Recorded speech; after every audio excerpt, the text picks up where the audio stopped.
His name is Moon Man, and what he doesn't realize is I'm about to do some resurrecting of my own. Hey Moon Man.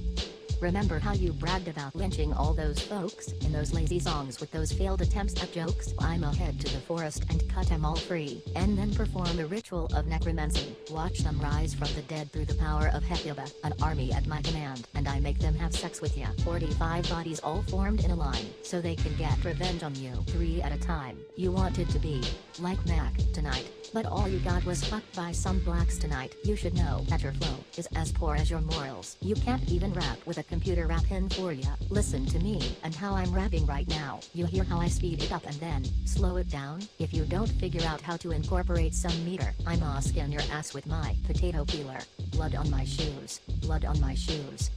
I'll have your blood on my shoes. Blood on my shoes. Blood on my shoes. White blood all on my shoes. Yeah.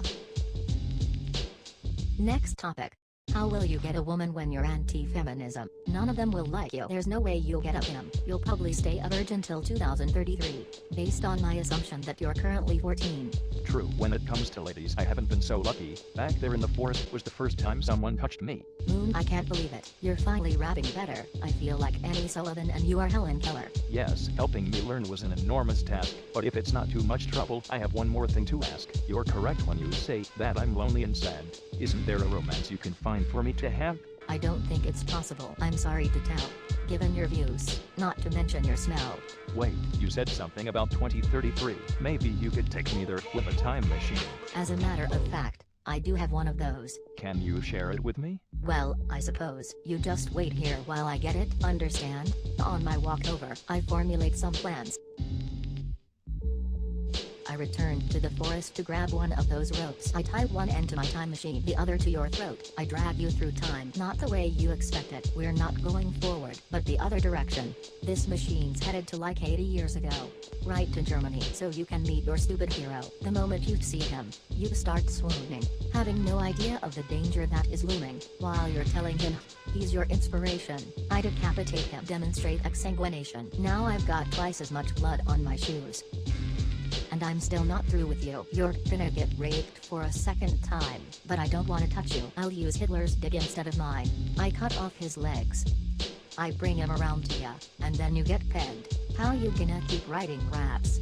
After all this banging, makes your rectum prolapse? After half an hour when I'm done plowing ya, I turn Hitler upside down and evacuate his bowels on ya. Then we take a trip back to 1910, so you can meet your friends in the Ku Klux Klan. You think they'll think you're cool, but based on what they see, they mistake you for black. You're still soaked in Hitler's feces. They're like, hey, let's lynch him, and I think I'll let him. But I say stop, I wanna be the one to get him. Watching you hang would have been poetic justice, but I have bigger plans than getting you murdered in public. I pull you by the rope, back into the time machine, and this time it's set to the 1940s. The ride's a little rocky, so you ask me to drive slow, but I'm like nah, and I piss on you through the window. When we finally arrive, I untie your noose. I kick you in the face for fun before letting you loose. You stretch out your arms and breathe in the sweet air. You're like, have I found my home? Am I finally there? A place and time where everybody shares my mind? The southern United States in 1945? But then you look some more and you almost can't believe the street signs aren't in English, they're in Japanese. Is that a bird in the sky? Once again, you are wrong. You're in Hiroshima. That's the atomic bomb. I hop back in my machine to escape just in time. My only regret is I wasn't there to watch you die. But I do have one souvenir. Blood on my shoes. Blood on my shoes. Lunar blood all on my shoes. Blood on my shoes. Blood on my shoes. Now I have to buy new shoes. Seriously. These ones are ruined. Now that they're tainted with your DNA, I couldn't give these shits away. Alright, Waldfield is out of here. Shoutouts to ya boy Nikki, to Iwakebe DeVito, and to the whole Genius crew. Genius.com really is a better website than YTMND when you think about it.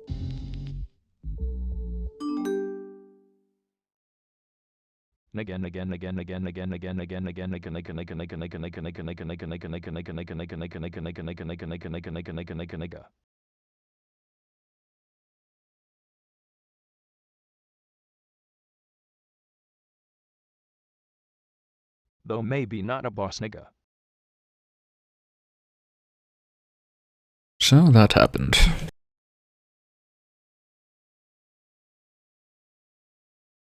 here now, by the way.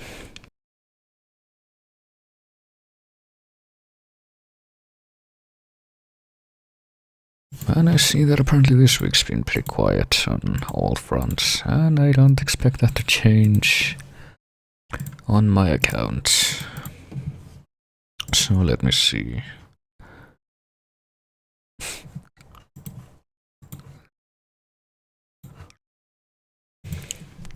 See how efficiently I can find this thing so that I can continue with this, which so far has taken up the most out of all of the games in this series that I've been doing, and for good reason. Is that still configured to the window? That is, alright, that'll help.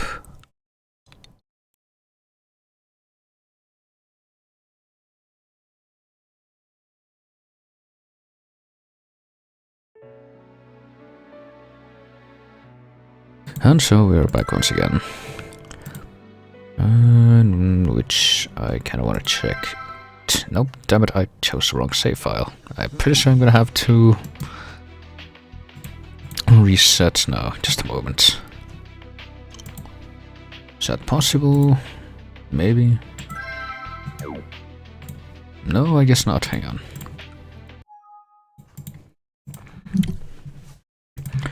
Well, let me try that again, this time without unfocusing from the window until I've actually done that. Alright, there it is. Lower the volume.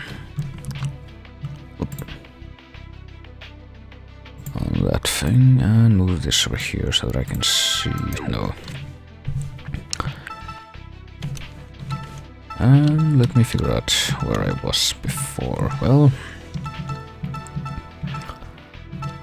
there's kind of a big event coming up here, it seems, since there's gonna be the 5th chapter in this progression.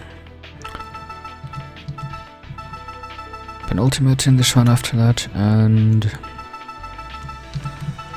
5th in this one. But before we get to that, if we keep following the old timeline progression, then we need to figure this out first, and I believe I did mention this particular forensic thing is gonna take How should I know? I was just ordered to bring you. I think a little bit less than the other ones because it leads into the last one. Or at least the last one pre-final chapter, like I've been mentioning. This is like anime hospital live alive, is what I'm trying to say.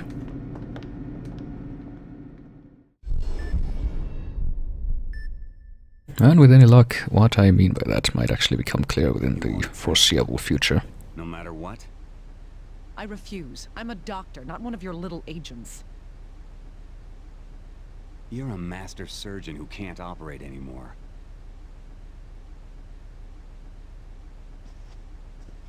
I wish I didn't have to resort to threats, Miss Kimishima. Let me remind you that you are only free on plea bargain.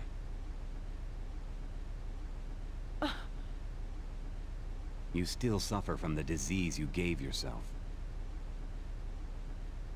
You don't have that many cards left to play at this point.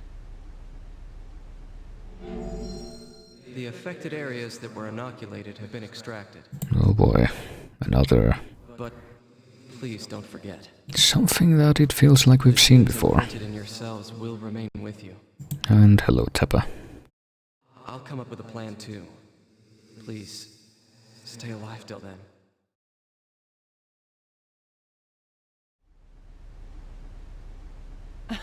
I don't have a choice, do I?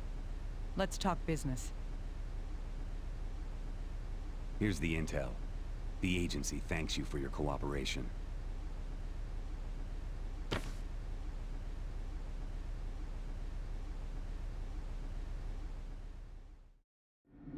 The Raging Bomber. Well, Hey, Naomi? It's me, Gabe. Took you a while. Did you receive the biopsy sample? Yeah, I did. We had a patient here with the same condition. Wouldn't that be... Oh no, it was only All one. things come true then.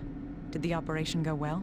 Yeah. The patient made it. gross I called in a special clothing surgeon. woman. I see. And the cause of it all? Could it be an epidemic? I can't say. Like you, I'm getting a bad feeling here.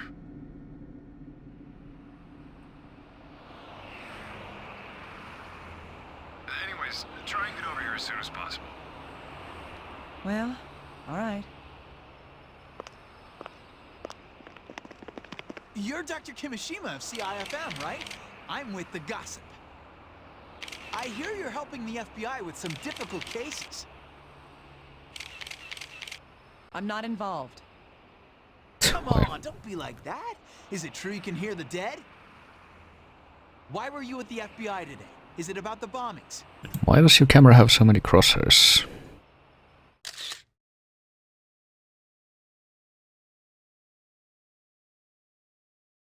What a mess. The media doesn't know what discretion is.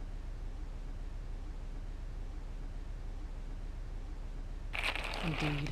It's as if they revel in the deaths of innocents. Dr. Kimishima, the corpse has arrived. So why did you change your What's clothes? with those clothes? Oh, there's some camera crews outside, so I thought I would dress up as a Death Note character. Huh?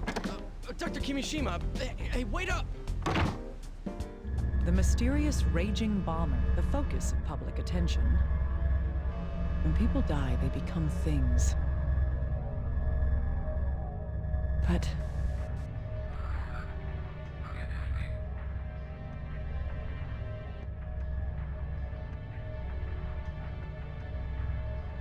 But apparently we got another bout of pretending that we can feel. the voice, he was cut off.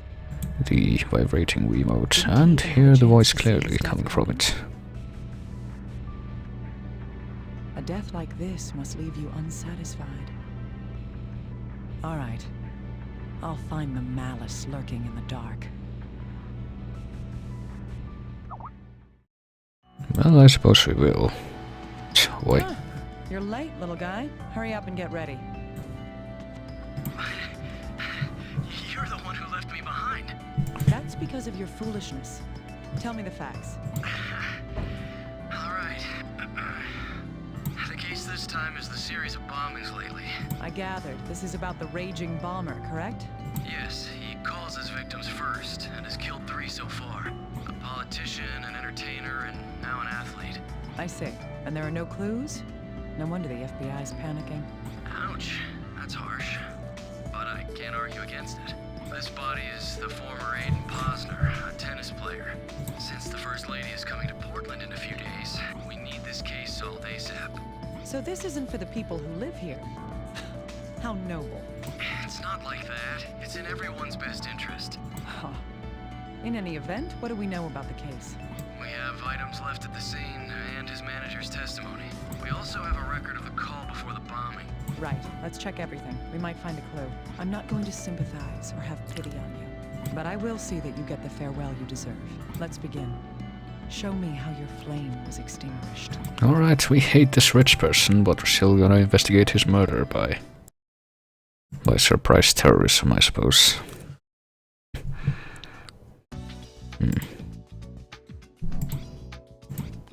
So let's begin with this once again. Let's see what this dead body has to say. Well, that's an awfully neat series of This wound Wounds. is likely from the impact of the explosion. Studying the pattern of these wounds may help us determine how far the victim was from the explosion. I guess you would know that. Well, there's also this weird powder on the back of the hand here. What is this? There's some kind of substance on his finger. We're not gonna take any guesses yet, though. Also, What's there? Further research may tell us more. based on the card, I'm guessing there's gonna be something else in the figure. There it is. The epidermis on the hand wound has thickened stratum corneum. This indicates repeated application of pressure, friction, or force to this area, a condition commonly known as a callus. If I recall correctly, his occupation was... Calluses aren't that red though, usually. He was a tennis player. Ah yes, he was a tennis player. This means that his dominant hand was... Well, the right hand, I guess. Right.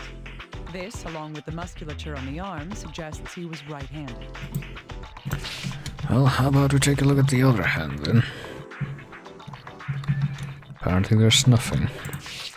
I'm guessing the wounds on the arms should be collated with the ones on the chest. There's nothing in the back or on the head, but there is this piece of junk sticking out of the chest. We're seriously not going to comment on that. There we go. Lodged in the corpse's body. This is probably because... Well, it probably came from the bomb, or it could be an extreme form of body piercing, either way. Right. The force from an explosion can turn almost anything into a deadly projectile. I guess it would You'll need to look at technically be this true. later to find out just what it is, though. So do we get the go-ahead for not looking at the corpse anymore? Yeah, we do.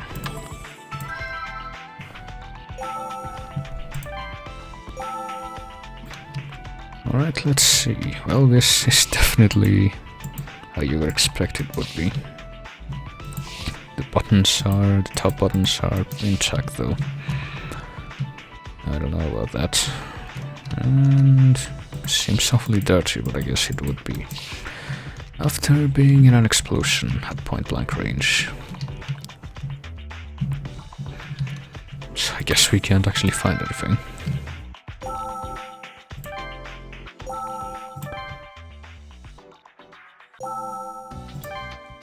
So let's see. We don't know about the mystery metal. I need something looked at. But we can have it looked at. Okay. This?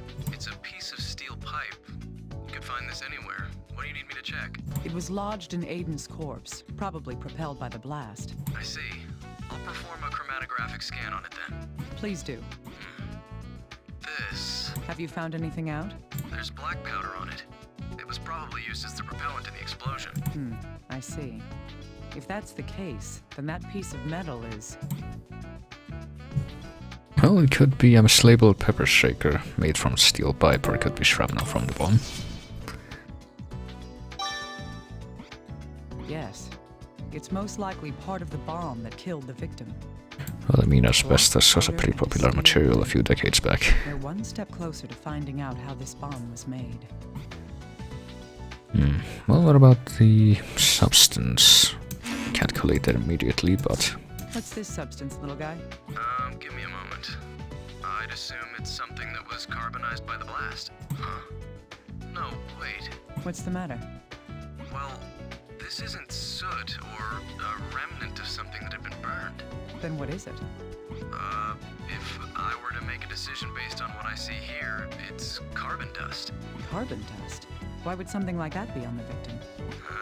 I thought you'd ask that, but, well, I don't have a clue. Tell me why they hired you again? Hey, people don't just run into carbon dust in their daily lives. Using it as a component in a bomb is unusual too. Honestly, I just don't know. Oh well. Let's just keep this fact in mind for later then. Well, at least we know what it is. Well, maybe he was a coal miner in his off time. I don't know. Can I bother you, little guy? I want to know more about these wounds. Sure. The wounds spread in a radial pattern. Looking at the angles, it seems that they're centered on the abdomen. In an explosion, the shockwave travels in a sphere from the point of origin. Of course, parts of the bomb and the surrounding materials are caught up in the shockwave. The wounds on the body indicate this radial pattern. If the bomb did in fact cause these wounds, the bomb must have been... Over 2 meters or an extremely long distance. Well, everything's relative, but I'm gonna say within a meter. Well, I don't know, I would say that it would still be possible over 2 meters, but... Yes. It would have been very close, within a meter of the victim. It's not that far away, and depending on how potent it is. In other words, the bomb was right in front of the victim when it went off. Yikes. I'd never want that to happen to me. I don't know if anyone would, but can we relate these two things? No. Well, we took note of the calluses. I don't know why.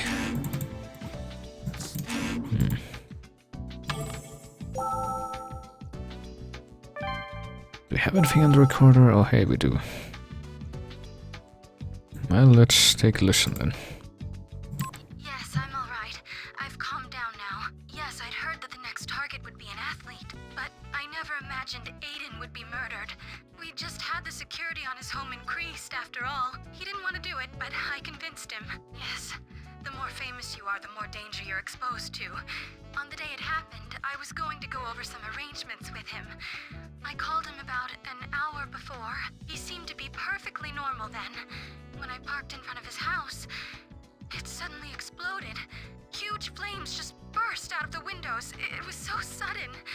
I thought that there had been a gas leak or something and that I had to rescue him. I managed to force the door open and I saw him on the floor.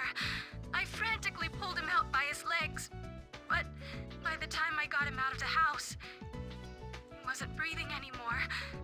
It's those gas leaks. Oh well. Dr. Kimishima, did you review the testimony recording? Oh, by the way, about the manager. There's almost no chance that she's the culprit. How do you figure that? We've done a complete background check on her, and her home has been searched thoroughly. Based on that, I'd say that we can trust her testimony. Is that so? So, is the bomber a magician then? Huh? According to the manager's testimony, the victim's security was perfect. How did this so-called revolutionary plant the bomb in his house, arm it, and time the explosion perfectly to kill the victim? Good question. The only thing we can say about this bomber is that the victims were killed by bombs. That's why we call it a bomber. Let's continue investigating then. It's my job to solve cases like this. Well, alright. I'm not sure why this isn't voice acted, but apparently we got a recording from the bomber. Which apparently precedes the actual bombing. Hello? Hey! You listening? It's the revolutionary. You guys must be total idiots. I win again. 3 out of 3.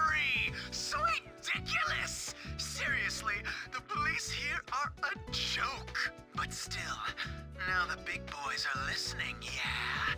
Stepping up to the plate. You know, who is it that's in the newspaper? The Corpse Whisperer? Yeah, that is one smoking hot tomato. She's definitely my type. Now that she's paying attention, I'll be nice and give this my best shot, too. Ready? Okay. It'll be a white guy. That's my only hint. You'd better try your best. She's supposed to be a real firecracker, right? I'm looking forward to this. Oh boy. Lunatic. He disgusts me. This murder is just a game to him. Sick bastard. Who says tomato, ironically, or unironically? Well, it's not like we're ones to talk. Have you forgotten our promise, little guy? Oh, right. No talking about the past. Sorry. Remember when we were terrorists? So, was the voice on the phone processed at all? We've run a spectrographic analysis on the voice from the recording. It doesn't look like there's any audio manipulation being applied to the voice. Cocky bastard. I see. So that's the revolutionary's real voice, is it? If that's true, then we can tell that he's... Male? Well, I mean...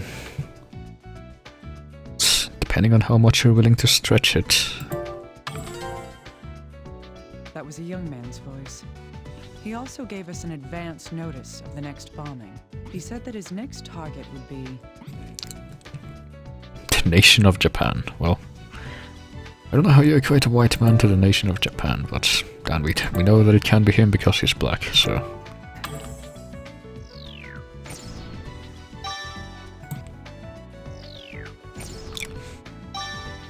That's right.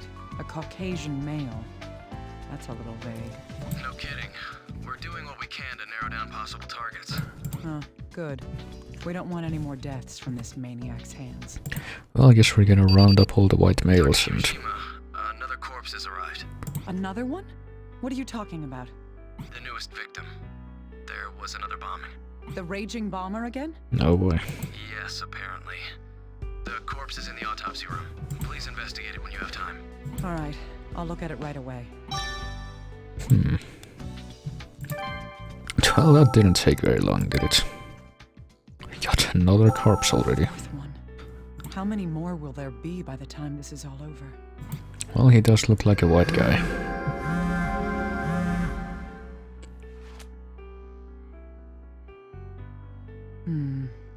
And apparently nothing. I can't hear anything.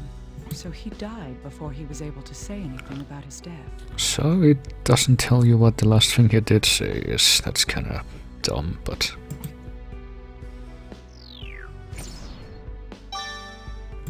But hey, I don't make the rules of this universe. So let's see what unknown here looks like. It's got the same kind of pattern. The corpse has obvious lacerations and burns caused by the explosion. These wounds look very similar to the ones found on Aiden's corpse. This requires further investigation. Well, you already make a judgment on the other one. So, got the same ones on the arms. I guess they count as the same thing. And this time we got the There's something on the finger. carbon dust on the other hand. Now where was that? On, I guess it was little finger. But it was in a different hand each time. Yes, I noticed this on the third victim, Aiden Posner, as well. There's something a little different about this, though. It's... well, relative location, or the flavor, that could also be different. Yes, We can't confirm it. different part of his hand. The substance on Aiden's hand was... Well, it wasn't on the same hand, I mean, it wasn't the right... Was it little finger? Yeah, I think it was. I think we already stated that it was on that finger both times. It was on the little finger of his right hand. I should have these compared to see if they're the same substance. I guess we're not gonna find out anything more from the corpse, though.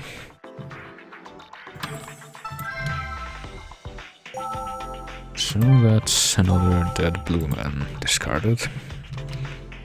Clothes look about how you'd expect, I suppose. Once again, no surprises there. Nothing weird. Except for the giant explosion damage. Nothing to comment on.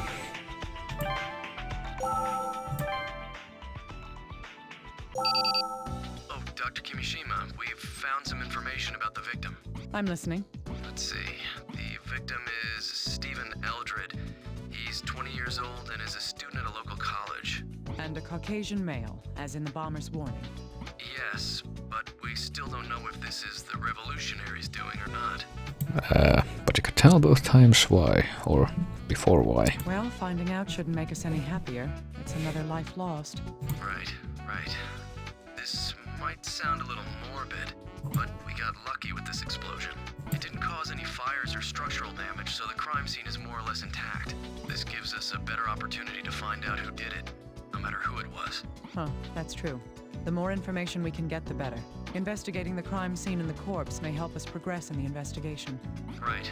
I've sent all the information we have right now to your computer. I'll have HQ get us a recording of the original bomb threat, too. Please do. I'm going to continue investigating. Well, alright. I guess we haven't actually stated where the scene is, though, but hey, we're going there right now. Stephen's room. This room belonged to the fourth victim, Stephen Eldred. Oh boy, The well, explosion was concentrated on the right side of the room. The left side is almost untouched. Huh? I don't think you would call it the left and right if... Well, I don't know where the door is. Oh, so that's what it was. Hello? Oh yeah, telephones do that. He still has a rotary dial phone. What? Excuse me, but isn't this Mr. Eldred's residence? That's correct. And you are... Michael Lang. I'm from Loan and Taxes. If you are aware of our business model, then you must know why I'm calling. Huh. You're a loan shark. Does that mean Stephen Eldred has a debt? I will not divulge any of my customers' personal information. Please let Mr. Eldred know that we're trying to contact him. Alright. Michael Lang from Loan and Taxes. Was that really a call from a loan shark? Well, that was an odd thing to be welcomed with. Oh, there's a door, I guess. Yeah, I don't think you would call it left and right from that perspective, but... Well, we can take a look here. That sure is destruction. Nothing catches our attention, though. What could this piece of metal be from? You got a shiny piece of metal, apparently. It's embedded rather deep. It was most likely launched by the force of the explosion. But we managed to take it out very quickly.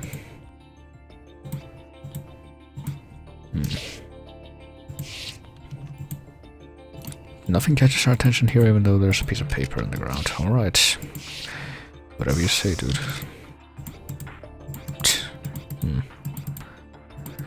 Well, we got footprints here, but we're also not gonna comment on that. What if we use powder to examine that, no? What about spray to examine that? Well, there's the broken guitar here. Wow, this is filthy. It appears to be a broken guitar. It seems to stand out compared to the rest of this room. What was he doing in the middle of the floor? Also, is that a coat rack? Or... I guess so. Well, the explosion managed to tip over the waste bin, but apparently nothing else. There's one distinctive ringtone. Not really, I mean, that was one generic-ass ringtone. I guess the wind forced the curtain to go to the outer part of the window, though. Can't comment on these corkboards or on that thing, but... Could this be the computer that the victim used? We'll mark on the computer, though. Let's power it up and see what there is. Odd. The screen isn't turning on. The screen isn't turning on. You only press one button. It's not accepting any input either. Could it be broken? If the screen isn't turning on, how do you know if it's accepting any input? I question this progression of deduction.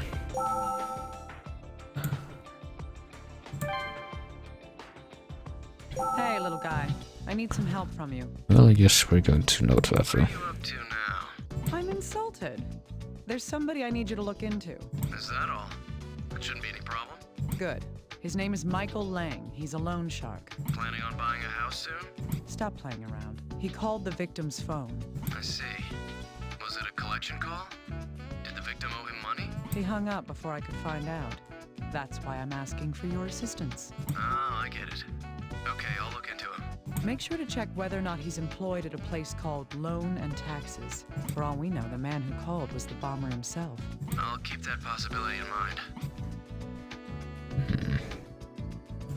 Well, I guess we're going through stuff in the meantime, though. Like this non-responsive computer. Hey, little guy. Can you look at something for me? The computer won't boot up? It was in an explosion. It's probably broken. Fine, broken. That doesn't really matter as long as we can get the data from the hard drive. True. Huh. Wait a second. Maybe he was using a solid drive. Did you find something? Yes. The computer's fine. It's not starting up because it's locked. Is there any way to unlock it? Well, we could try to force our way in, though there's a chance it'll wipe itself and we'll lose the data. It seems the victim was using voice authentication software. Well, I mean, couldn't you just access them? Voice authentication.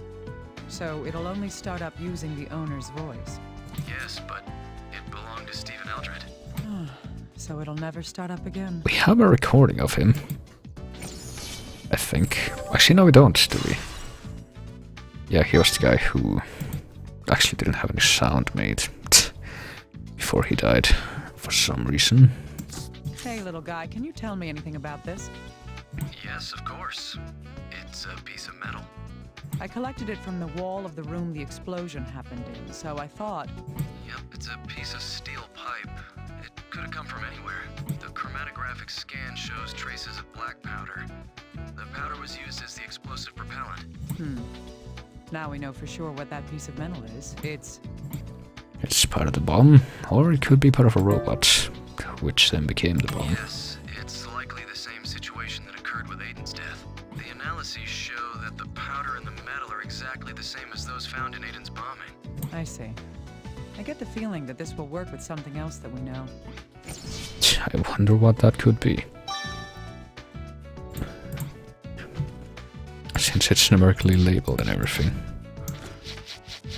These pieces of metal were found at both Aiden's and Stephen's deaths. Material analysis showed that both pieces were chemically identical. That means...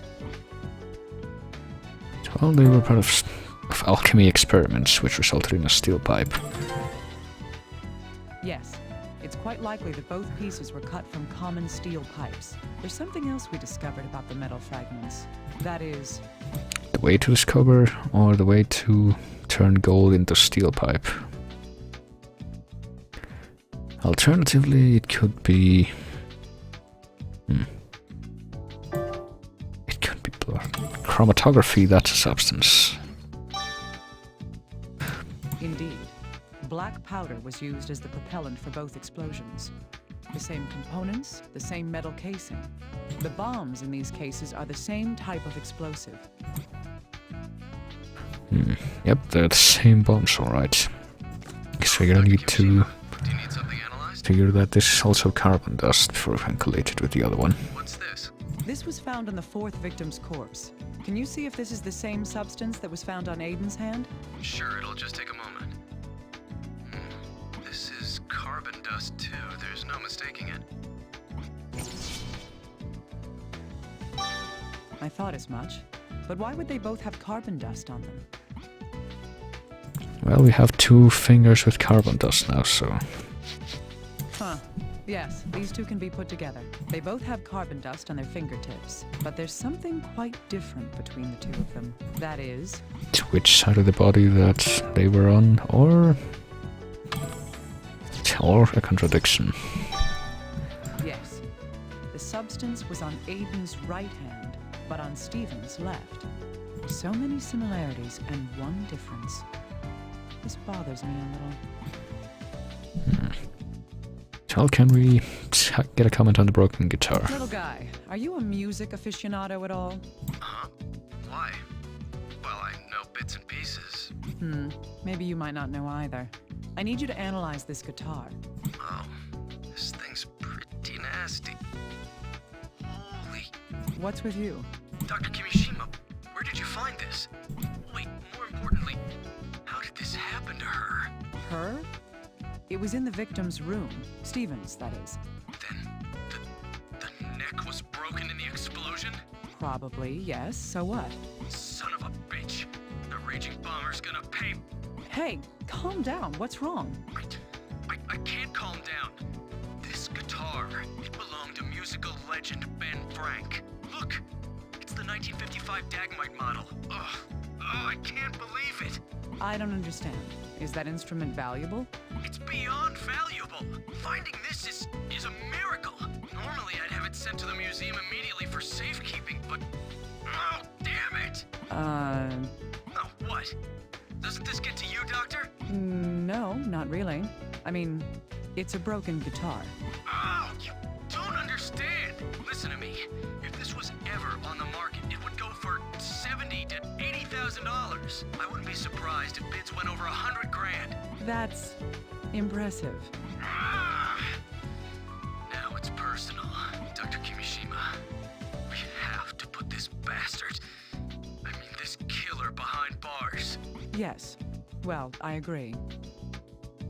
In any event, a guitar worth more than $100,000. That's not the kind of thing an ordinary student would be able to afford. Perhaps I should have him look at it once he's calmed down a bit.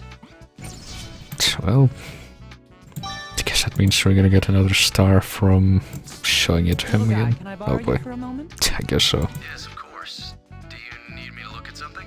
Can you take a close look at this guitar? Of course. I am a professional after all. I can be impartial. That's why the edges of my text box are jagged right now. Please do, then. What can you tell me about it? There's not much I can say other than... Oh, wait a moment. Found something? Yes. It looks like this guitar was played by someone other than Ben Frank. Well, you know, So what does that mean? Is the guitar a fake? No, of course not. The scratches, the wear, everything says it's the real deal. But Ben Frank is right-handed, and this guitar has been said to be played by someone who's left-handed. The guitar's set for a left-handed player? The difference between right and left-handed guitars is... well, I hope you know how guitars work, because otherwise you pretty much have to guess there. The string order is reversed, depending on the dominant hand. I'm surprised you knew that, Dr. Kimishima. When the thinner strings are on the right, it's for right-handed players. It's the opposite for left-handers.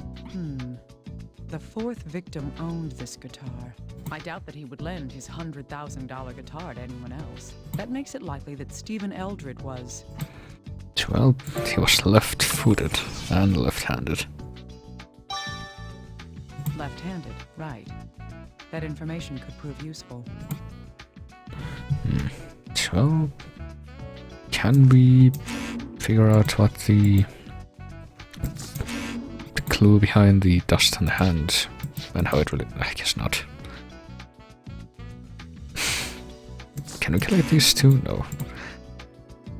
The what was it? Revolutionary? Yeah, revolutionary. When I say rev, I think reverend, but apparently it's revolutionary. Can we... These two may lead us to there we learn go. something new. The third victim, Aiden Posner.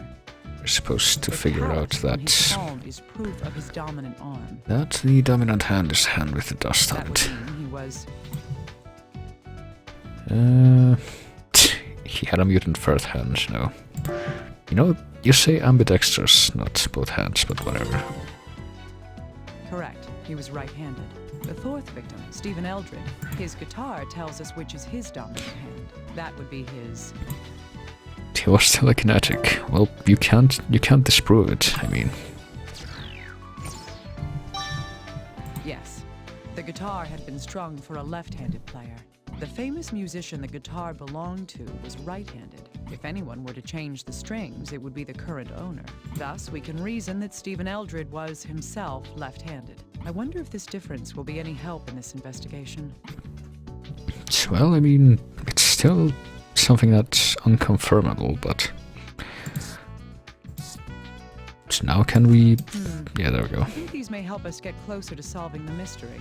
Both the third and fourth victims had carbon dust on their fingers, but the locations of the dust are the major difference between them. On the other hand, we've learned about a difference between Aiden and Stephen. The two victims had different dominant hands. From these two facts, we can tell that the carbon dust was...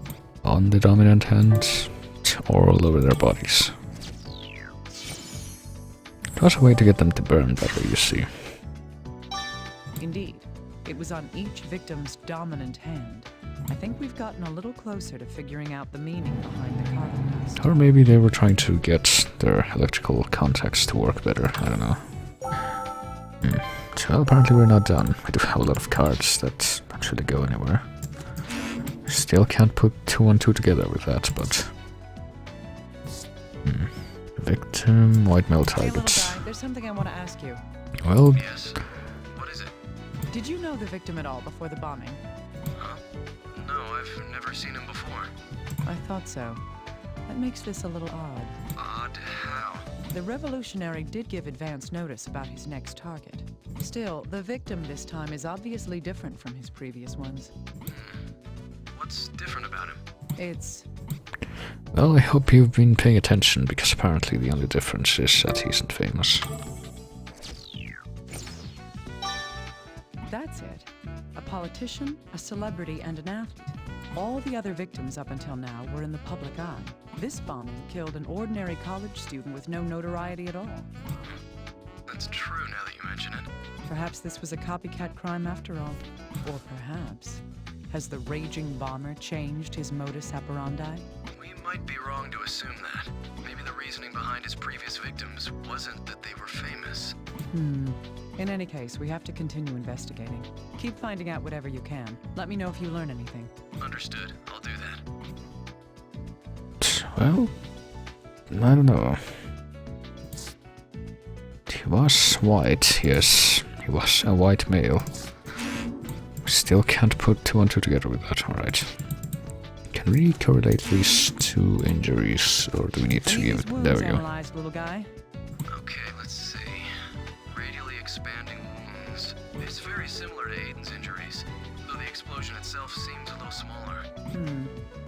If the wounds are the same shape, the reason why should be obvious. These wounds can tell us that...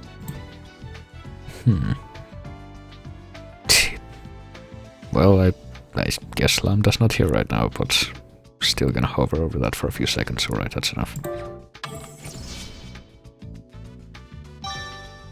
Yes, this victim was killed by a close-range explosion as well. At first glance, it looks like the same method was used. I should compare the two to learn more. Alright. Well, we're outright told to compare both of them, these so... two can be put together. Aiden Posner and Stephen Eldred.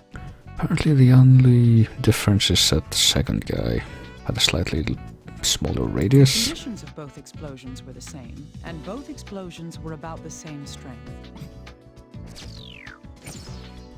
Well, alright. There's a good chance that these two deaths were caused by the same person after all. Or maybe they have the same bomb distributor.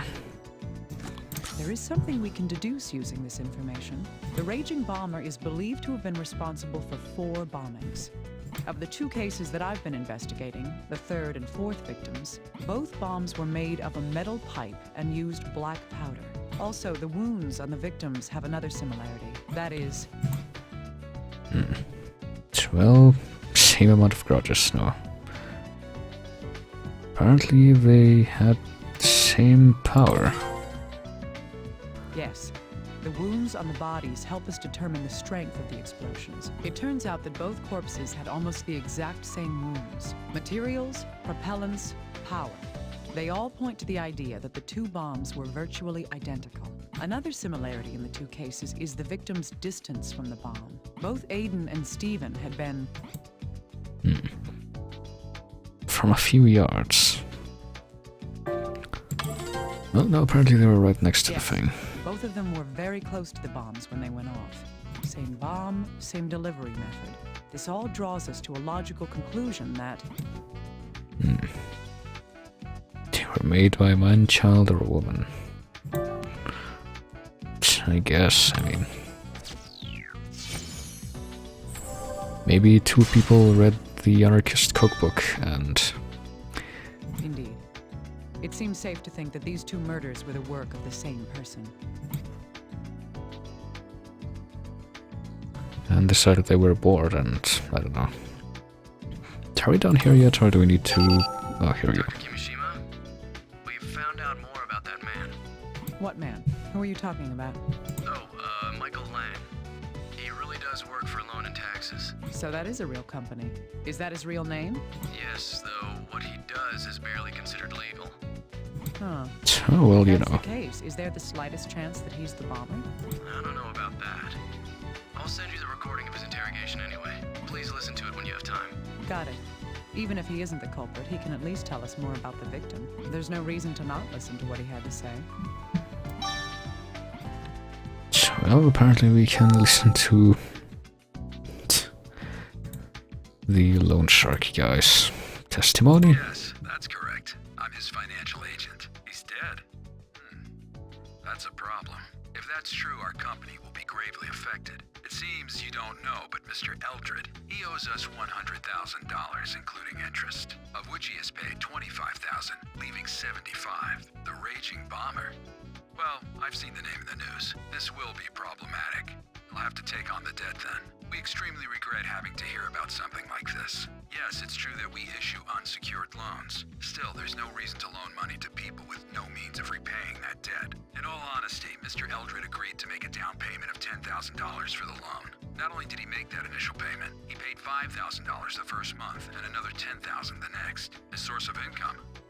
I'm sorry, but our consumer financial group does not surge within other people's private concerns. Yes, we did loan $100,000 to Mr. Eldred. This was based on the assumption that he could repay the loan. We killed Mr. Eldred? You must be joking. If we killed off our customers, we'd never reclaim what was owed to us. I'd say that we'd take a much more pragmatic approach. Alright, well. Oh, Dr. Kimishima, I have additional information about Michael Lang. I don't understand the part about making a down payment, like, when you take the loan, though. Wouldn't that, like, I don't know. I guess it could make sense. He's a veteran loan shark who's been working with loan and taxes for the past 12 years. I see. It looks like we'll need to do some investigating into the victim as well. You mean Stephen Eldred? Right. He doesn't fit the pattern of the previous bombing victims. For example... Well, that's, I guess, the only substantial difference. Right.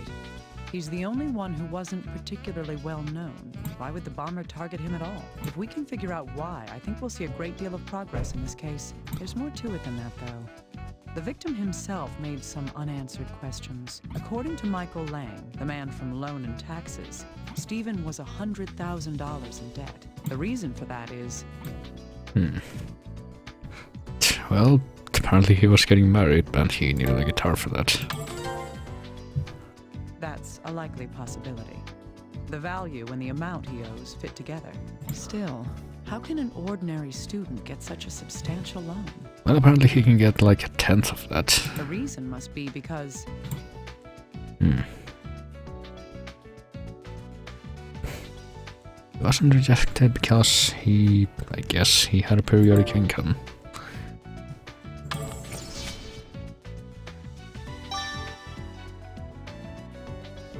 Indeed, there was a deposit made to his account. A large one, of unknown origin. That was why the loan shark accepted his means of repaying the debt. Charlie must have missed that, but... This led to Stephen being loaned the $100,000. Apparently he got quite a bit of money, but we don't know where it came from. The more we investigate, the cloudier the truth gets. Dr. Kimishima? Can you hear me? I'm listening. What is it?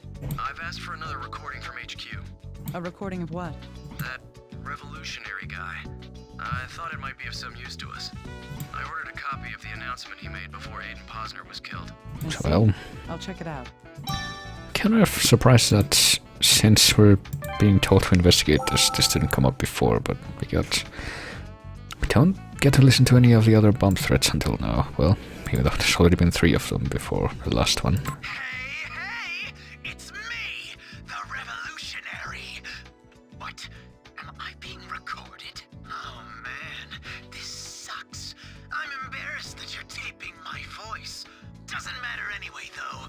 You'll never catch me. I mean, that singer died because you morons are so incompetent. You can't stop me. Do the ignorant masses out there hear that? Here's a little hint. Next up is an athlete. Who? Well, I can't tell you. Think about it yourselves. And, oh, never mind. Well then, good luck! Little guy, Yes? What is it? I've listened to the revolutionary statement. Did anything strike you as odd? So the people behind the transcript know when to employ punctuation by itself. Odd? Odd like how? Maybe I'm just imagining things. It just seems strange to me. Thank goodness I can see the text. I didn't notice anything. All right, I'll listen to it again and pay close attention. So we know that there's something weird going on with that statement also. Just make that in case anything weird happens. Alright. Well, and he's cutting it short. Yes, this is the place. It sounds like he was rushed at the end of his statement.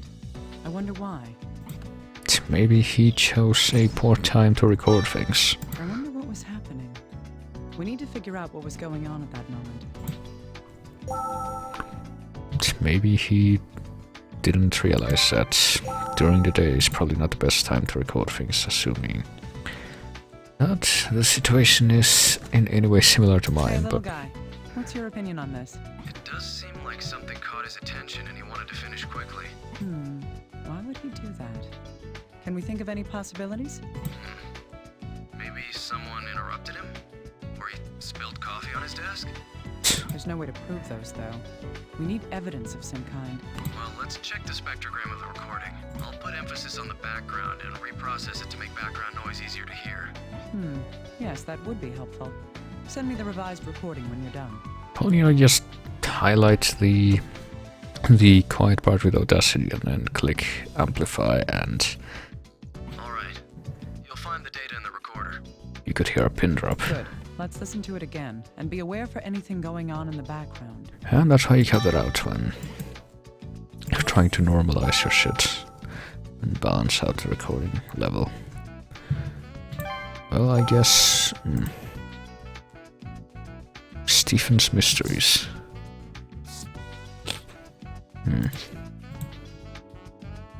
Well, apparently we pretty much run out of stuff to put together.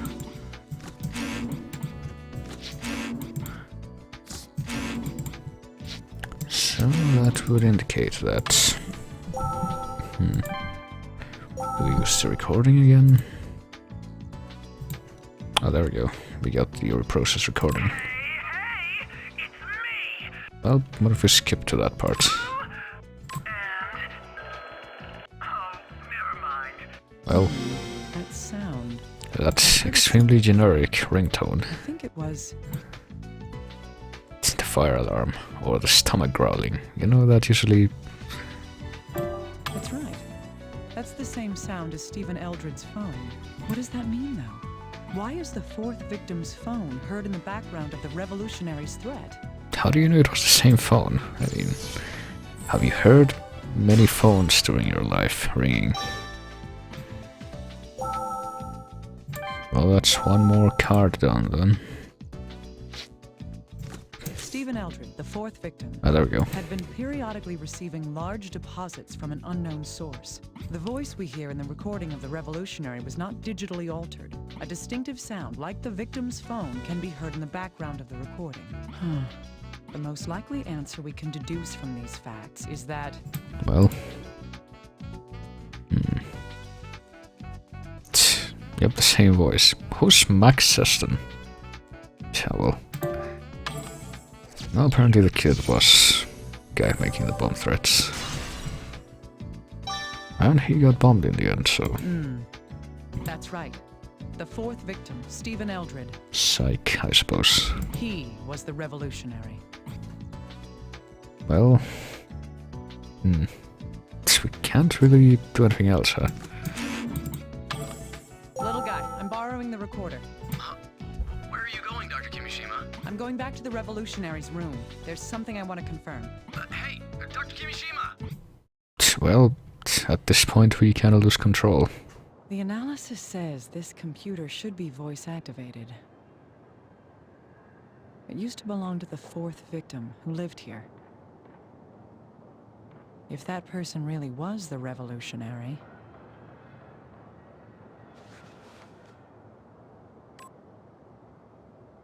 Hello? Hey, you listening? It's the revolutionary. Wouldn't that be really easy to fake, though? Hey Atlas, So OST. it's true. Or BIOS, at least. Oh boy. Let me give you a text box for the text you can see. Show yourself, raging bomber.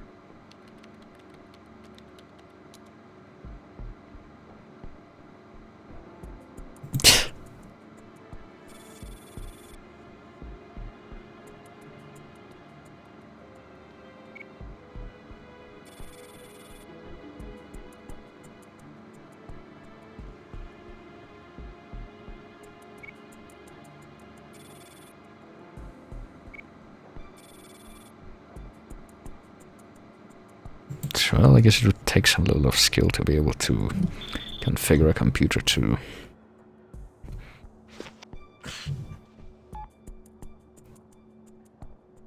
get that text parser thing running instead of the You got BIOS. me.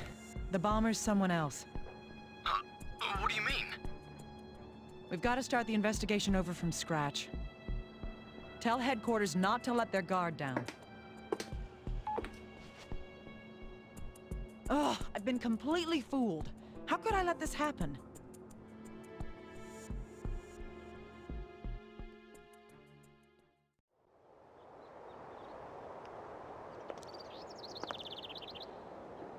Well, back to the suburban laboratory, Yes. I guess. Hello, Alyssa.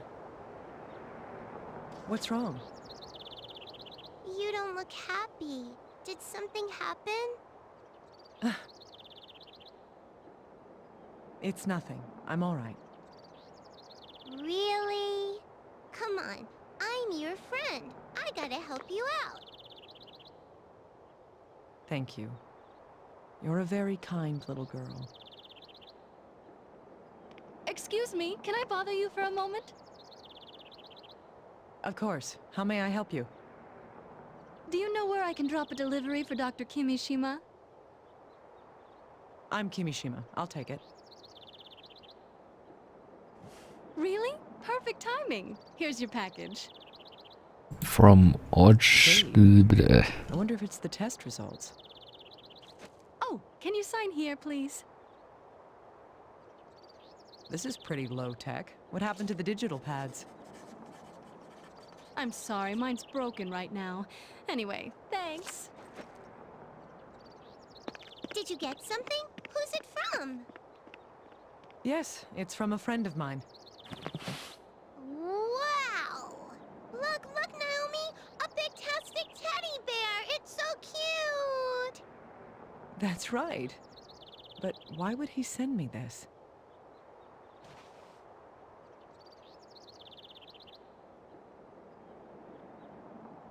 Carbon dust. Oh man.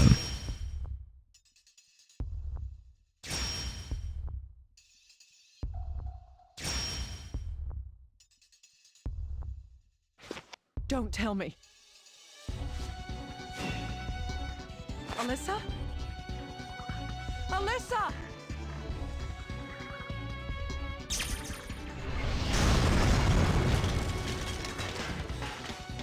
Well.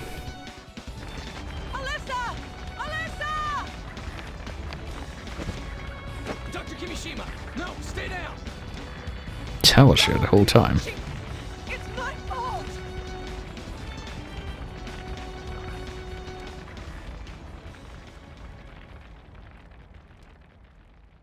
And that's how you get a little girl blown up in a tea game. So that's it for this row of stuff. There's gonna be more stuff happening related to that, I think. I want to believe.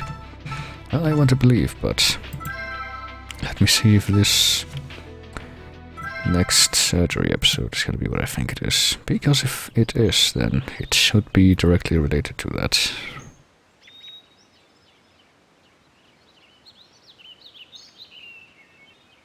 Everything has been documented in the files before you. Please increase the bromocriptine dose to 6 milligrams.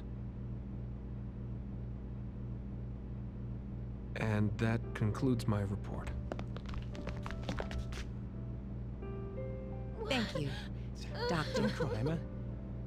It's disrespectful to the doctor. It was a pleasure working with you. Don't forget us. Yeah. Well.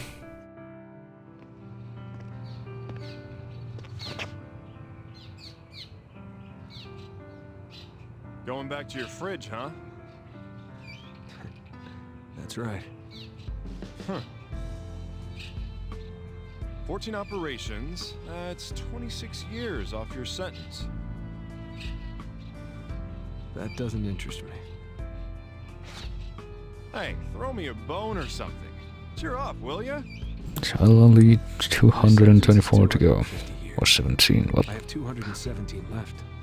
I'm pretty sure 250 minus 26 isn't... I'd live out my entire sentence.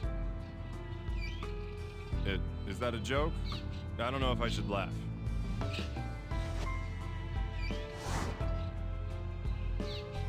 Come on, don't worry. I won't pull it back or anything. Take care of yourself. Yeah. Thank you for everything. Halloween big stuffed toys can be kind of heavy. Huh? But oh boy. Huh? Maria? No one said anything about a transport. What happened? Her condition is critical. She was hurt in a bombing. A bomb? You idiot, we can't treat her here. Why? She needs to be admitted for emergency surgery. Third-degree burns mean a debridement and a skin graft. We have no tissue to transplant. How can we operate? Maria, lower the patient. You idiot! What are you saying? We can do it without skin grafting. I can save her. You? But your stay here is over. Look. Swell. They're panicked. They think you're making an escape.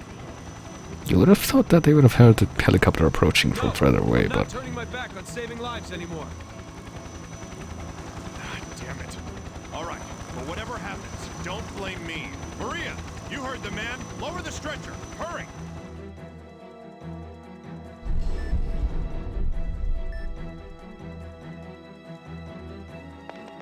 FBI, get out of the way. Oh boy. Excuse me, please move. Don't move. This is the FBI. Get your hands up. Huh? You mind? This is a hospital, fellas. Keep it down. Doctor, where is he? I'm not armed. Go point that thing at someone else. His approved time at the hospital is up. Understand? Don't do anything to make his situation worse. Holden, you and I are alike after all. We both do whatever it takes to get the job done.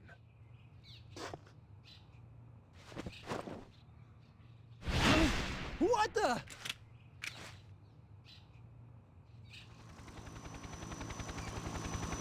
You would think they would hear the helicopter at a distance, but... I guess that's not how sound works in this universe.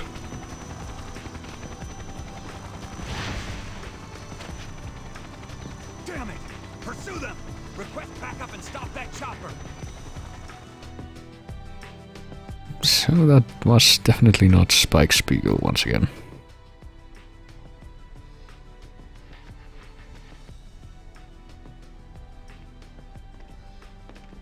Don't worry. I promise that I'll save her.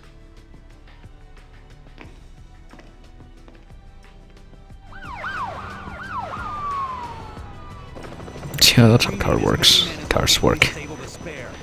They can go sideways. Intercepted their in-flight radio! Connect me to it, right now. Must use extreme caution. Ready for briefing, Doctor? Yes, please begin. They're operating in the chopper? They'll kill the patient! Well, I suppose they must be. Too, that we don't have stable voltage levels. This is not going to be easy, Doctor. So yeah, apparently the little girl didn't die. She's just horribly burned. After debriding the burns, I'll need the synthetic membranes. Keep the antibiotic gel ready too. Even though these bombs killed adults before she survived.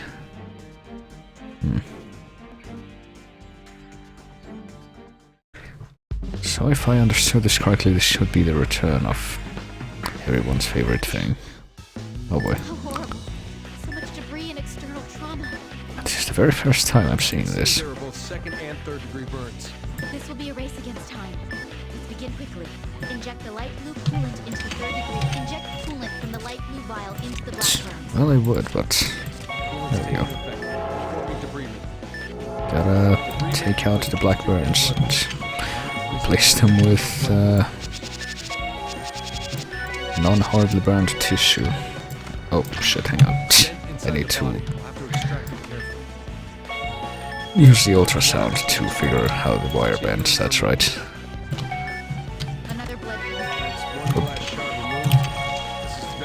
Well, I guess we need to use membranes for this instead of the old method, which is to grow more skin from the other skin. That's still very loud though when it stacks. Right. Guess we got more burns over here though, oh god. But no burns in the immodest area because we need to keep our below M rating, I guess. Coolant's taking effect. Performing debridement. Debridement complete. Let's treat that blood flow. Prepare the drain. Well, I guess there really isn't that much room to replicate skin like in the previous games where we did this. Oh god, that's bent twice. That's great.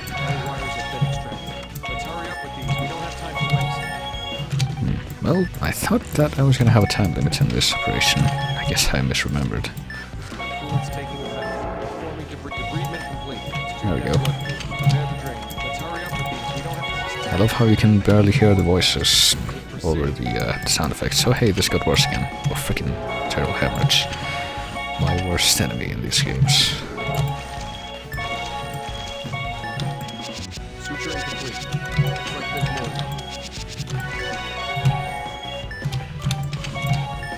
Let's hurry up with these. We don't have time. Let's hurry up with these. We don't have time to wait.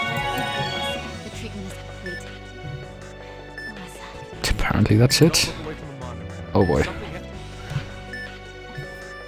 Cardiac arrest. Charge the AED.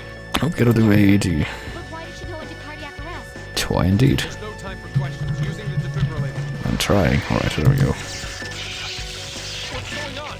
Well, we did say that we were gonna have unstable voltage, so... The electricity's going out. Please halt the procedure. All the times. Why now? But we're still gonna stop there because... narrative. Nope, not this time. But, well, we are gonna have to use a very special method to deal with that, but it's gonna be in a cutscene. I can't see where I'm working. Is the power back on yet? Vitals dropping. Her pulse hasn't returned either. Damn it. Come on, make it in time. And well, we can show that the whole thing where the FBI people were apparently chasing the helicopter that went into a tunnel. What's with the tunnel? I'm flying a bit higher. He's kind of a psych. Damn it, any higher and they'll find us. Can you hear me? We got some distance from Resurgam. Is the voltage check ready yet? Vitals are dropping. She's in critical condition. Looks like they're having a rough time. Whoa! Damn it! Now what? Doctor, I assume you can hear me. Drop altitude and land your helicopter at once. Well, that didn't take long. Huh. Well, this isn't good. Looks like this is it.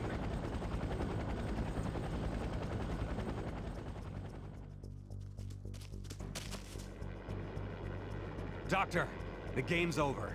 Give him to me. The game's over. Give you... who? Maria, you got any idea what he's talking about? Yo, old man, this chopper's for material transport. I don't think what you're looking for is on board. 3 minutes since cardiac arrest. It's not over yet. I'll massage the heart. Hurry up. Get back in the helicopter. He's still at Resurgam. Well, I'm surprised they fell for that, but I guess it did execute it well enough. So yeah, they're not quite... Hey, there's 6 of them. I didn't think there were that many. Not quite out of the woods yet, but getting there. Also, there's a 5th orthopedics thing, for which I'm pretty sure I'm going to need my notes again. Where are they? I have them. Oh, there they are. Alright. Oh shit. 100 each. No tilt needed, alright. Well, apparently at the same time as that was happening, this will also occur. So while this cuts in place, let me change the tilt adjustments. I believe it will be a necessity, but I might be wrong. Alright, I was wrong. Everything is in its proper place.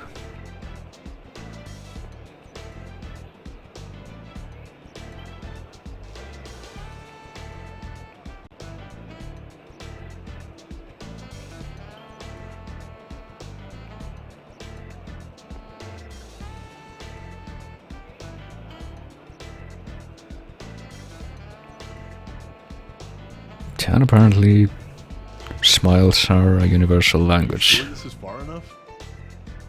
Oh, it's fine. My mom's coming to pick me up. I had fun. Thanks. By the way, we're never gonna say anything about her. Take care. Her gray hair.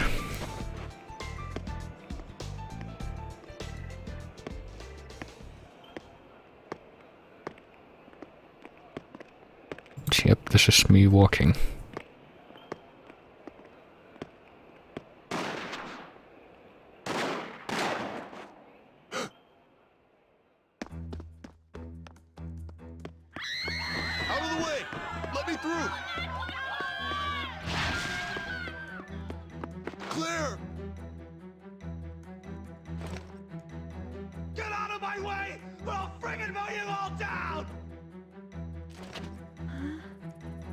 Doc?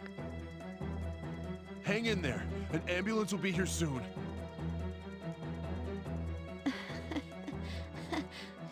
It's so weird. I always wanted to die. But I can't see your face. Don't leave me. Claire! Don't give up, Claire! Does she need to wear a bandage still? Doc? I'm sorry. I want to live after all.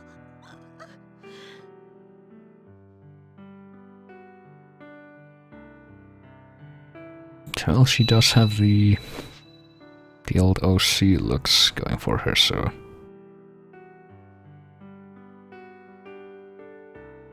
So, this is kind of a doubtful development.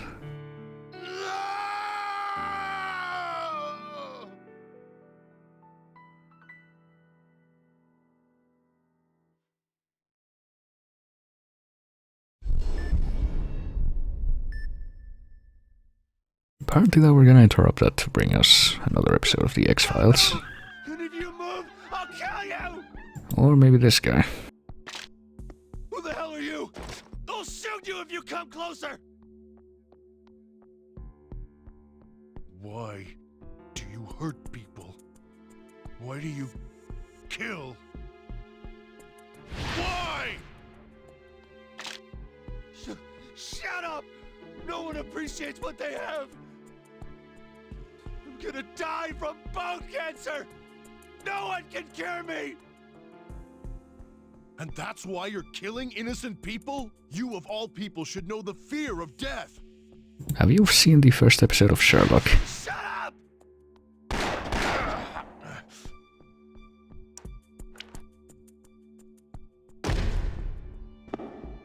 Well... Who the hell are you? I've had enough. Please, stop this. What good will it do to spread misery? Don't come near me!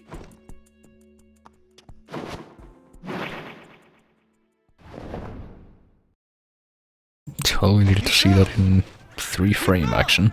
Where's the police? Someone call the cops!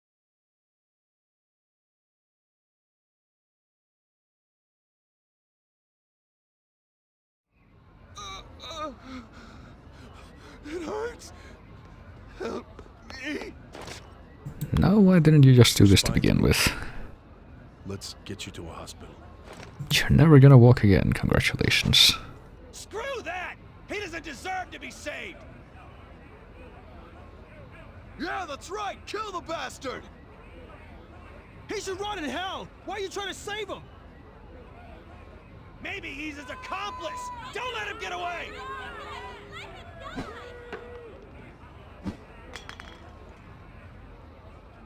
What's going on? Get out of my damn way, jackasses! Do villains deserve to die? If you take someone's life, is it right to have yours taken? Please, let me believe in humanity. I beg you. Please, just let us through. Well, I guess it depends on whether you ask Batman or the legislation of Texas.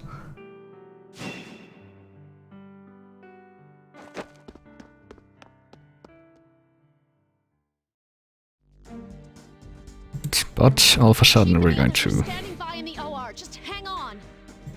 transport to I'll get ready for surgery. this. What? Hey, dimwit, you're hurt. There's no way you're... No! Only I can save this man's life. Just know it. Maria, don't say anything about my wounds. Please. I don't want anyone to know that I've been shot twice. But at the first sign of trouble, I'm swapping you out. Got it? I owe you one. Thanks. Well, let's save this shooter man with bone cancer. That sounds like a really easy thing to do. Well then, let's begin the operation. We'll need to confirm his condition. I've had his chart sent to us. You did? What do we know about his condition? 4 years ago, the patient had a lung cancer operation. It must have metastasized to his spine from there. His spine was weakened from the tumor and was crushed from the impact of the fall. Oh, my God. His spine's... Well, you said it yourself, I We're mean. going to approach this by reshaping his spine and placing synthetic bones. We aren't going to extract the tumor? The specialists at Concordia have deemed it too dangerous to excise. Continuity. It can't be treated under these conditions. Hank, are you listening? Let's begin the treatment. First, we must make an incision into the outer epidermis. Well, we're going to help this guy have presentable bones, but we're not going to do anything about the cancer, I guess. It's just like in the report. The intervertebral disc's been pushed out of the crushed spine. Oh boy. Let's excise it. Ready the saw. Yep, that sounds like a good course of action, alright. Also, we need to figure out how to do this Cautiously continue on. and tilt it acceptably, because this is motion control. Duh. But apparently it shouldn't be too bad. That pulsating thing is going out one way or the other. Good, keep at it. There seems to be extensive damage to the spine. We can't leave it like this. Let's use the drill to chip away at the injured area and replace it with the synthetic bone. So I'll just pretend I know what all of this, how all of this Do the works. same to the next area.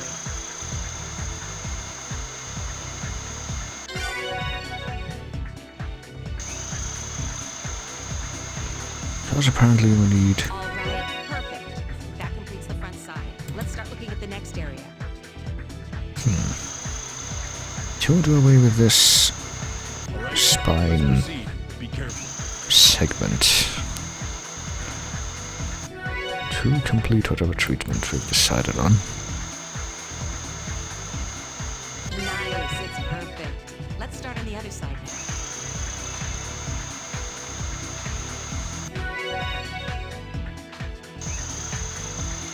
I don't know if we're doing that from 3 different sides. Let's see.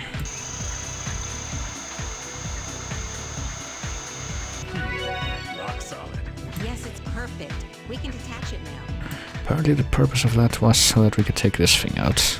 Like so. The vertebral body has been detached. Beginning tumor extraction. With perfect prismic ridges. Huh? Hey, I told you, his tumor was deemed inoperable. Well, Huh? Apparently we are gonna try to cure this bonitis after all. That mentality is how this young man was forsaken by the doctors he trusted. Yeah, that's what Derek Stiles kept saying throughout every game he was in. That's how he lost hope. Should we only try to save those who we know we can save? Is this the extent of our capacity for justice? Absolutely not. His death is on my hands, and I'd risk my life to save him. Why are the doctors in this place such blockheads? Well, I don't know if But still, when you put it like that, I can't exactly back down now either. the definition of malpractice will agree with that, Now but... my life's on the line too. Do it, Hank. Understood, Chief. Beginning the extraction. Alright, so we don't know if we can do this, but we're gonna do it anyway. Gonna count out this spine tumor. Tumor excision complete. Now extracting it with the forceps. Hold it right there. This is no ordinary tumor. It's a soft spinal tumor. A soft one? Yes, if you pull on it with too much force, it'll just tear. We need to be careful about its integrity while we extract it. Got it. Slow and careful like always, right? I'll begin the extraction. So how this works is you gotta do it slowly. So it does that, there you go. Extracting it to the tray. Pretty self-explanatory. Let's begin preparing the synthetic bone. Wait a second. Well, There were more tumors here. We'll have to extract this one too. I can wonder how they don't see all the tumors. And they're like not zoomed in, but I don't think they just spawn in like that. Let's extract it now. Slow and careful, remember. Extraction complete. Now, is that it? Well, Here comes another. Is this the last one? We won't lose. Justice will win. No, it must win. I don't think that's how it works necessarily, but alright. You're doing well today. This is a big one.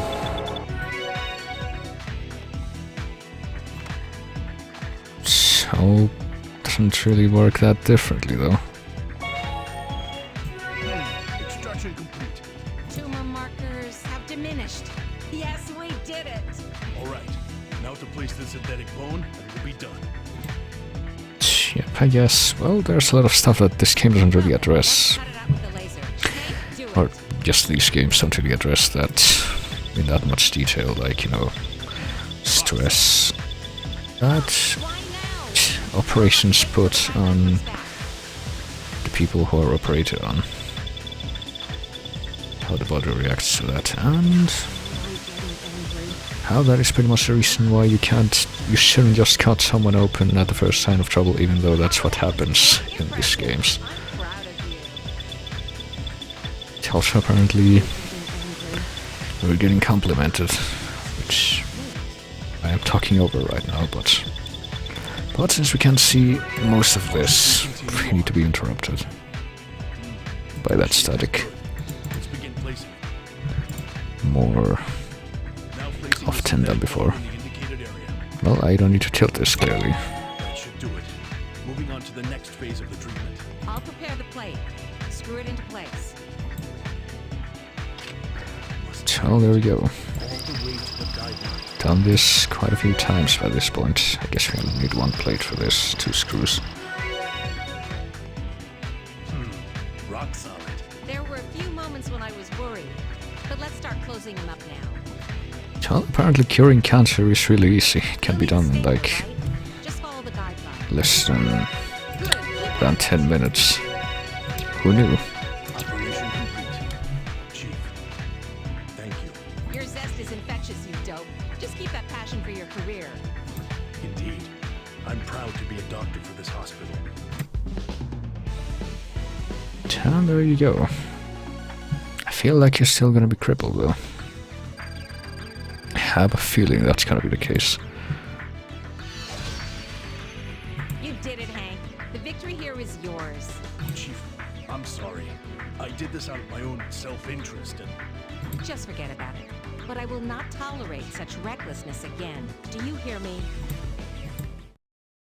Well, we're just going to shrug it off then. Seriously, what the hell were you guys thinking? Well, you know... I'm sorry. I don't know if this is before or after the The hospital would be at fault. sudden I don't have any excuses. helicopter switcheroo, Don't but ever think ahead, do you? So why'd you save it? Why? Well, life is wonderful. And I wanted him to see that too. Your heart's just too damn big, mutton head. Here. What's this? Is this your first time seeing one of those? It's a chart. You better thank Maria for resuscitating your patient.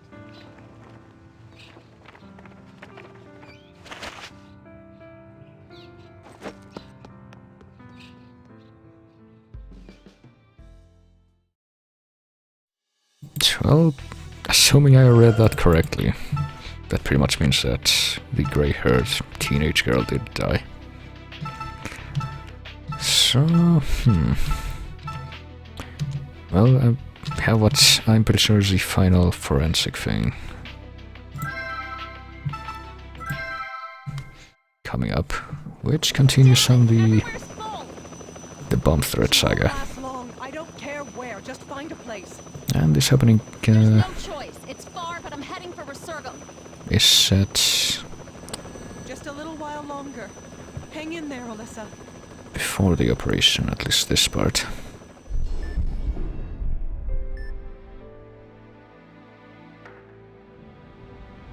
Yes, please do. Well then. So if I manage to get this done right now and the rest of the operations and scenes that come after, Don't go off. She's going to live. She has that to would live. make it so that pretty much the only thing that's left after that would be the final chapter of the game. You've got to live. But that has like more stuff, so I'll probably be finishing next week. Don't worry. But for now I'll do this, I guess. I think this is pretty much the first I promise that I'll save her. time in the game's events that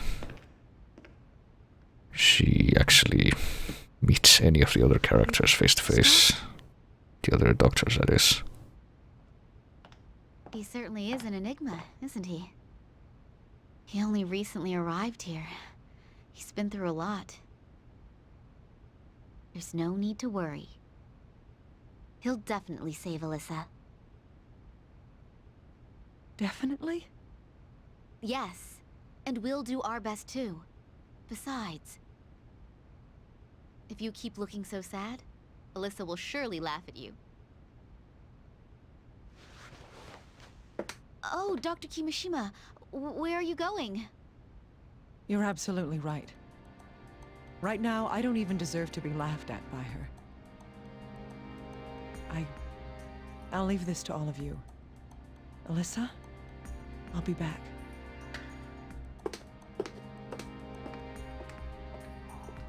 It's Naomi.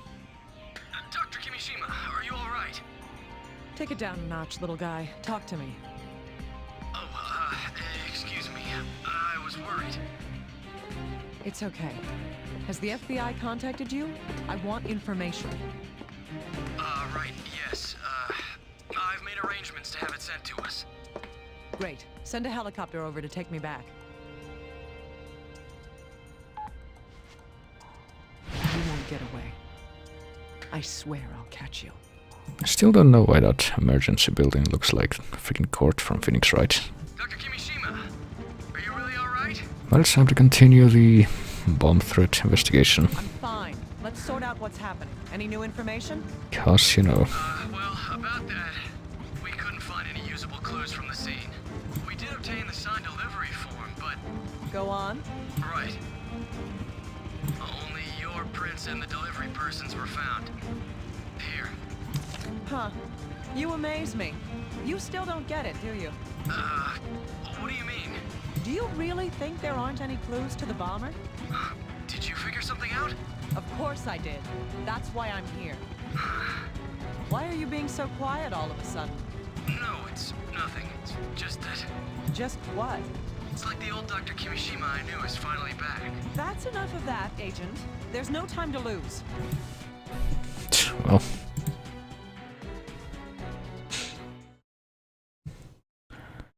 I'm guessing we're not gonna look at the corpse again, though, since we already did Little that. guy, let's go over the information that we have so far. Right.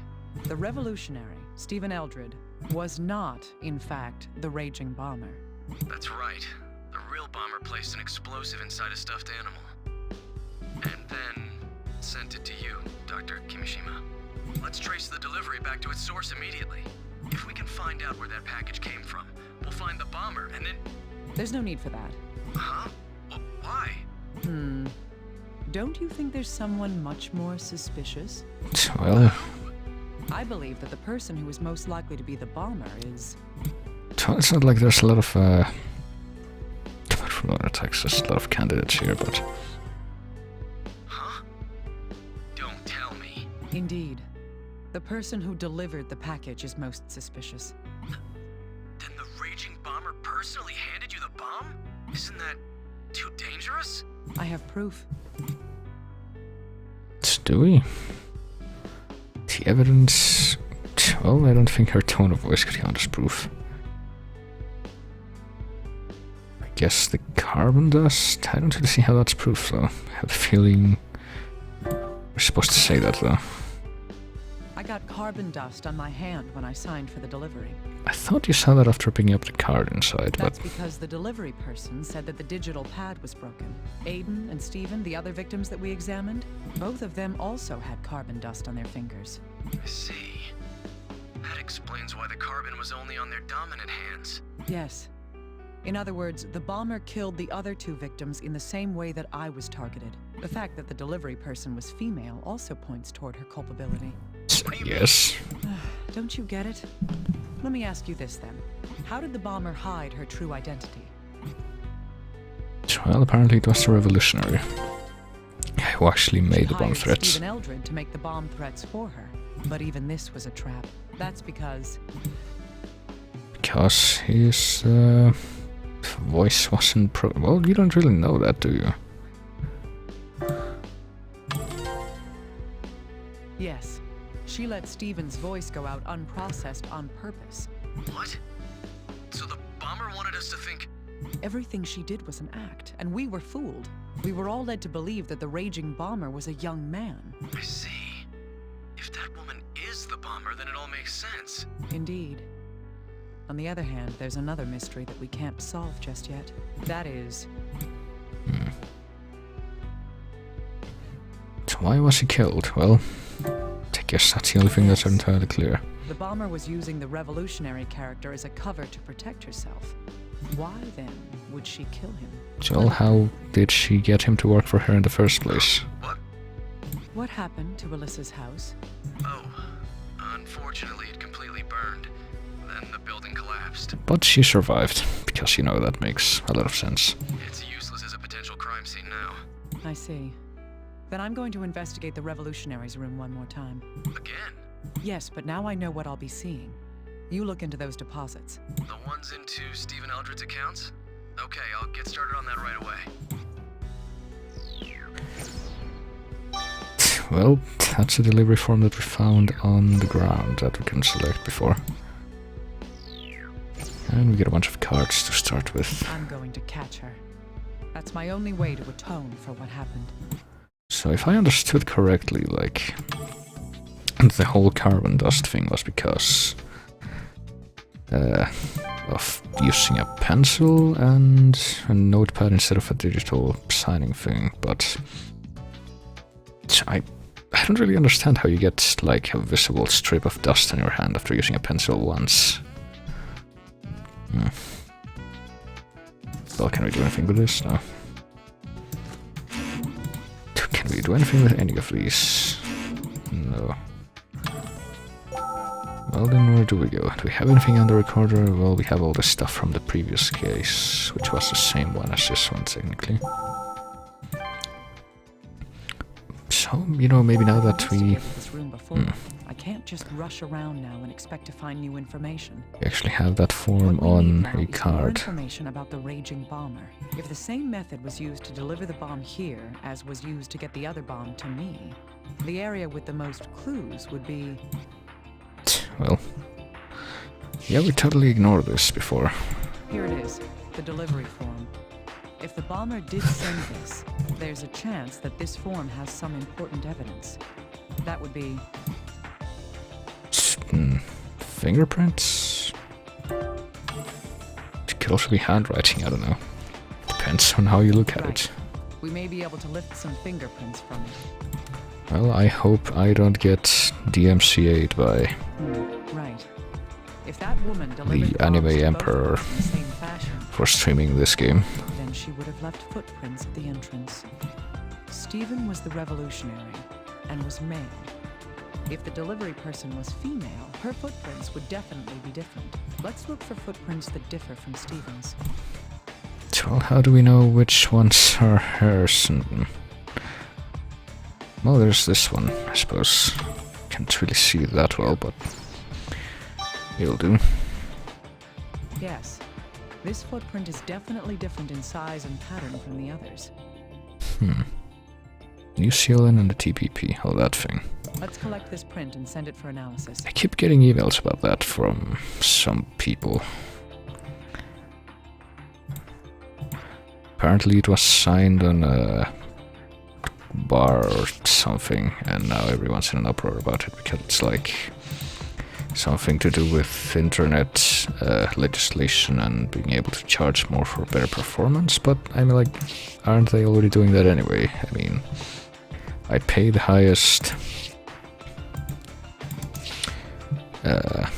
amount that I could pay monthly for my internet because it's supposed to be this amazing thing, and you've seen how it works.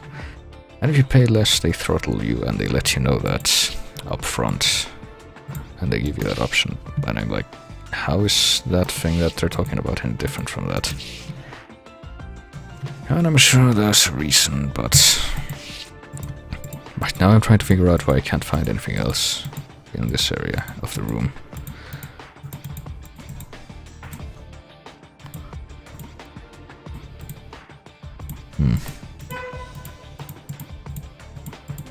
Oh. This is a human hair. They found a human hair. 40 centimeters long. 40 centimeters, that's like 10 centimeters longer than mine. No, it couldn't possibly be the revolutionaries. Why? Wasn't he... This needs further investigation. What if he had like one very long hair that's around the entire length of his head and wasn't noticeable even though it looked like he had short hair? Well, apparently we're not gonna address that, but Tell me anything about this hair, little guy? we're still gonna analyze this. Sure, give me a moment. What's the matter? Well, this hair is dyed black, but it's actually a red hair. Oh boy. Red hair. Can you tell if it belonged to the bomber? No, I'd need some DNA from the bomber to compare it to. Of course. But there's a good chance that this hair does belong to the bomber. Huh. Why's that? This is hardly conclusive evidence, but here's something you may not know, little guy. Only 2 to 3% of people in this country are true redheads. True redheads. It isn't a common color at all. So, how is this related to this case? Think about it. That hair's been dyed, hasn't it? Right, but... If that hair is the bomber's, as I suggest, what reason would she have to dye it? It would be... To appear less noticeable, I guess. Or she was going grey. That's right. She was emo girl all along. An obvious identifying feature. If there happened to be any witnesses, her identity would be easy to discover. Isn't it plausible to think that this might be why the bomber would dye her hair black? I see.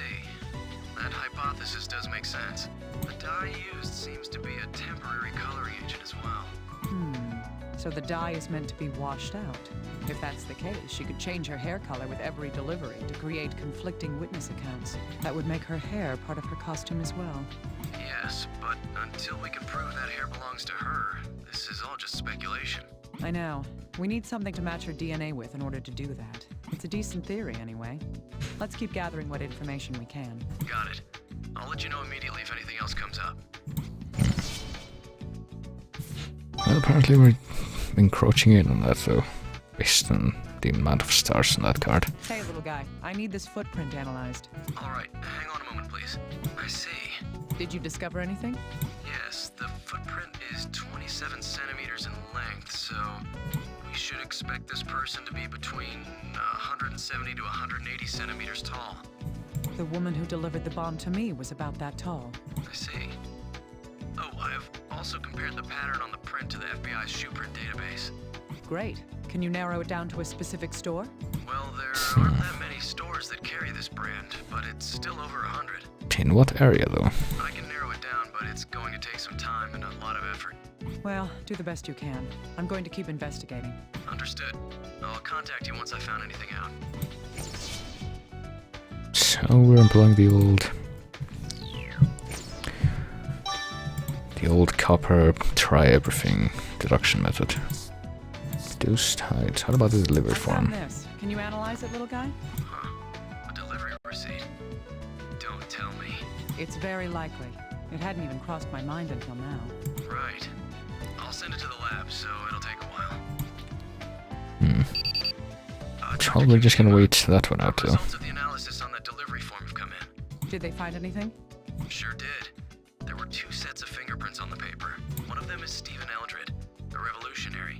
He'd be the recipient. The other set belongs to somebody else. Well, common sense dictates that they'd have to belong to. Let's not start jumping to any conclusions.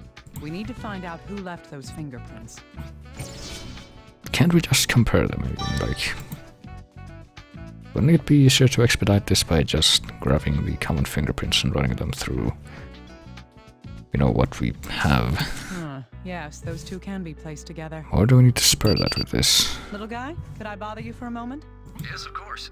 What is it? I want you to look at the fingerprints on the delivery form Stephen and I were presented with. Compare any prints you find that don't belong to either Stephen Eldred or myself. No problem. I'll just be a moment. What did you find? Are there any matches? A complete match. There's no mistake. These are from the same person. Good. This is proof of another important fact. Both forms have 2 sets of prints. One from the recipient, and another from... Well, the person who delivered it. Or the other victim. Apparently they knew each other. That's right. The other set of prints is from the person who delivered the package. If the fingerprints match on both forms, then the person who delivered the bomb to the revolutionary was... Well, if it matches on both forms, it would have to be the same person. Or it would be little guy. Or a deceased college student. Dr. Kimishima, it turns out that this woman... knows voodoo. Let me guess. She doesn't exist, right? Right. We've contacted all the delivery companies that work in this area. None of them can confirm having an employee that fits our description. Well, shouldn't the receipt tell you what company it is? And of course, none of them have any records of a package being sent to you that day either. Do you think the woman making the deliveries is the raging bomber? I can't be sure yet. She might be another person being used like the revolutionary was. We'll figure that out as we continue with the investigation. Right. In any case, we'll need to keep that woman in mind. How about the fingerprints? Did you compare them to anything in the FBI's criminal database? Of course I ran them through the system. No matches, though. If that woman is the raging bomber, then she's a complete newbie. That's an awful thought. Someone with no criminal record at all, and she's already killed 4 people with these bombs. That seems to be the case. This might turn out to be one tough murder spree to end. As long as she doesn't blow you up, it'll be okay. You might want to avoid saying things like that in the future. Well. Sorry. Anyway, we've figured out how she was delivering the bombs. Yes, let's try summarizing what we know of the events in this case. First, the bomber prepared a bluff to hide behind while she committed the crimes. That bluff was... Well, it was a revolutionary. If we assume that everything we've said up until now is true. Yes, the revolutionary, Stephen Eldred. The bomber had Eldred make the bomb threats over the phone. She had him use his own voice with absolutely no processing to attempt to conceal it. Because of this, the bomber misled us into believing that the killer was male. On the other hand, the bomber used the names of people close to the targets to send the packages. She did that to make her targets feel less suspicious about the deliveries, right? Yes. All the bombs were set to explode in close proximity to the target. It's likely that what triggered the explosion would have been... Well, apparently... I'm guessing it wasn't opening the package because... well, at least in their case it wasn't because, you know, the teddy bear. Indeed. If the bomb was set to go off when the package was opened, it would explain the wound patterns. Still, that's not what she did in my case. She used a time bomb for me. Well, she was there, and she was kind of expecting it to... Actually, was she? I don't know if she was expecting it to be opened while she was still there. That does seem odd now that you bring it up. Why would she do that? It makes a lot of sense if you think about it. Or if she was trying to deliver it to... What's that supposed to mean? Don't you get it? To this person while she wasn't around, so that she'd get blown up immediately, but... give her time to escape, I guess. Or to add variety. No? It wasn't.